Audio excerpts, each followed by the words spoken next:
भाई क्या crazy shit देखी मैंने चेनसो मैन की मूवी में। अब चेनसो मैन का मेन सेलिंग पॉइंट उसका अनहिंज्ड एक्शन और डेंजी की हरकतें होती हैं जो हमें स्टार्टिंग से दिखने लग जाती हैं। उसकी जो प्योर हंसी जब उसे माँ की के साथ डेट पे जाने का मौका मिलता है। अरे तुम नहीं खुश हो गया अगर तुम्हें इस मोहतरमा के साथ, इस पीस ऑफ ब्यूटी के साथ डेट पे जाने का मौका मिले। अब मूवी की स्टार्टिंग थोड़ी स्लो होती है जो मुझे सही लगी और स्टोरी के लिए भी जरूरी थी एक्चुअली। लेकिन वहां पे जो और 3 लौंडे लपड़ों का ग्रुप था थिएटर में, वो ऐसे कह रहे थे कि क्या लौंडीबाजी दिखा रहे हो, एक्शन दिखाओ हमें। लेकिन ठीक है, मैं समझ सकता हूँ, तुम थिएटर जा रहे हो चेनसो मैन के अनहिंज्ड एक्शन को बड़े स्क्रीन पे उस थिएटर के साउंड सिस्टम में देखने के लिए। लेकिन इस मूवी में चेनसो मैन एनिमे के स्टैंडर्ड से थोड़ी ज्यादा स्टोरी थी। ये movie honestly is the best chainsaw man anime ever. इस पे बात करेंगे थोड़ा और एंड में। अब सच बोलूं ना, इस अनहिंज्ड एक्शन और डेंजी की क्रेजी हरकतों के नकाब के पीछे ये मूवी एक अच्छा फिलोसॉफिकल और इमोशनल कोर रखती है। लेकिन क्योंकि ये मूवी अपनी स्टोरी को लेकर इतना रश करती है कि तुम इन फिलोसॉफिकल पॉइंट्स को अपने दिल से फील नहीं कर पाते। एक बहुत अच्छे चॉइस के बारे में ये मूवी हमें बताने की कोशिश करती है कि या तो तुम एक सिटी माउस बन सकते हो या फिर एक कंट्री माउस। कंट्री माउस एक सेफर ऑप्शन है, तुम्हें ज्यादा शायद अच्छा खाना ना मिले लेकिन तुम सुरक्षित रहते हो। सिटी माउस थोड़ा एडवेंचरस लाइफ देता है और अच्छा खाना लाता है, लेकिन उसमें तुम्हारा खतरा होता है कि या तो तुम एक बिल्ली द्वारा या इंसान द्वारा मारे जाओगे। ये मुझे काफी इंटरेस्टिंग आइडिया लगा जो ये मूवी प्रेजेंट करती है। लेकिन लिजिट सिर्फ 1 मिनट के कुछ सीन्स में डायलॉग के थ्रू हमें ये आइडिया प्रेजेंट किया जाता है और उसके अलावा मूवी इस फिलोसॉफिकल पॉइंट को छूती भी नहीं है, जो इस मूवी की सबसे बड़ी सेटबैक बन के आती है। काफी अच्छे एलिमेंट्स हैं इसके स्टोरी के अंदर, लेकिन उन्हें ये मूवी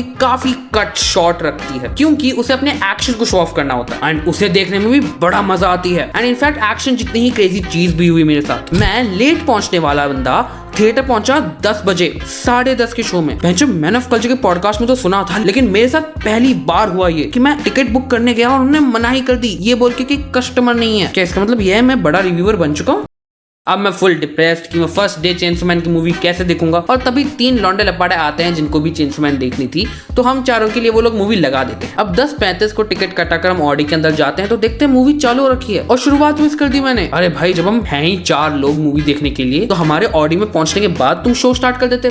छोड़ो यार, तुमने मूवी स्टार्ट कर दी ना, तुम्हारा शुक्रिया। और उसमें भी वॉल्यूम कम थी और स्क्रीन भी बड़ी डिम लग रही थी। पर खैर यार, तुमने मुझसे पैसे लेके मेरे लिए मूवी तो चालू करी, तुम्हारा आभार।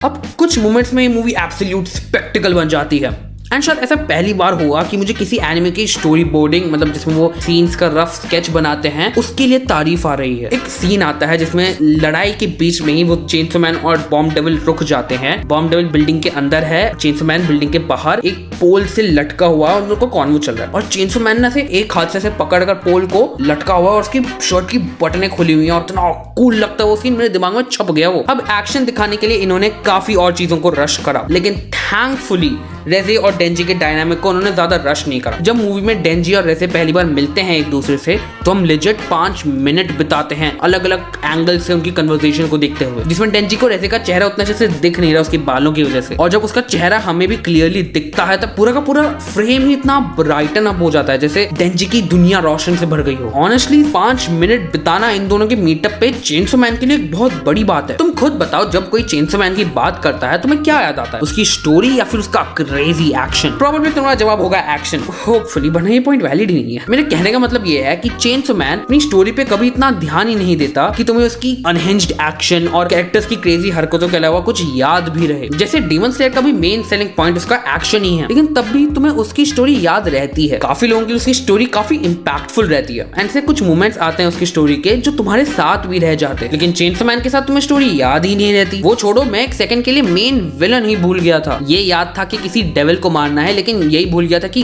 गन डेविल को मारना है। अगर किसी एनिमे के सेकंड सीजन को आने में थोड़ा टाइम लगता है तो मैं उस एनिमे की काफी चीजें भूल जाता हूँ, लेकिन कभी ऐसा नहीं हुआ कि एनिमे की स्टोरी की मेजॉरिटी पार्ट्स की मैं रिकॉल नहीं कर पा रहा। ये क्यों हो रहा है इसका रीजन बताना थोड़ा मुश्किल है। टू बी फेयर, इसकी स्टोरी अच्छी है एंड इतनी लोर हेवी है कि वो तुम्हें लिबर्टी दे सके इतनी डिटेल्ड थियरीज बनाने की कि उनसे अकेले से ही एक 12 एपिसोड का एक एनिमे ही बन जाए, लेकिन स्टिल ये लोर रिच एक्शन पैक्ड एनिमे की स्टोरी तुम्हें याद ही नहीं रहती। जहां यहाँ पे इस मूवी का कैनन होना थोड़ा डिसएडवांटेजियस बन जाता है, क्योंकि इस मूवी को देखने के लिए तुम्हें सीजन 1 का देखा होना जरूरी है। मैं बता रहा हूँ इसे थिएटर जाके ही देखो। जितना जापान में बोला जा रहा था कि तुम्हें टिश्यूज की जरूरत पड़ेगी, उतना नहीं है, लेकिन द फैक्ट कि तुम्हें ए रेटिंग देके बिना कुछ ब्लर करे या बिना कुछ काटे ये मूवी तुम्हें इंडिया में देखने को मिल रही है इज इनफ। ऊपर से बहुत अच्छे विजुअल्स होते हैं इसके और एक्शन भी इतना वाइल्ड जाता है। तुम शुक्रिया करोगे मेरा कि मैं तुम्हें थिएटर जाके इसे देखने के लिए बोल रहा हूँ। तो अभी जाओ, टिकट्स बुक करो और थिएटर जाओ देखने से। हाँ, बाकी इसमें जो शार्क वाला कैरेक्टर है बिकेम माय फेवरेट। उसकी और डेंजी की हरकतें और जोड़ी को देख के मजा आ गया।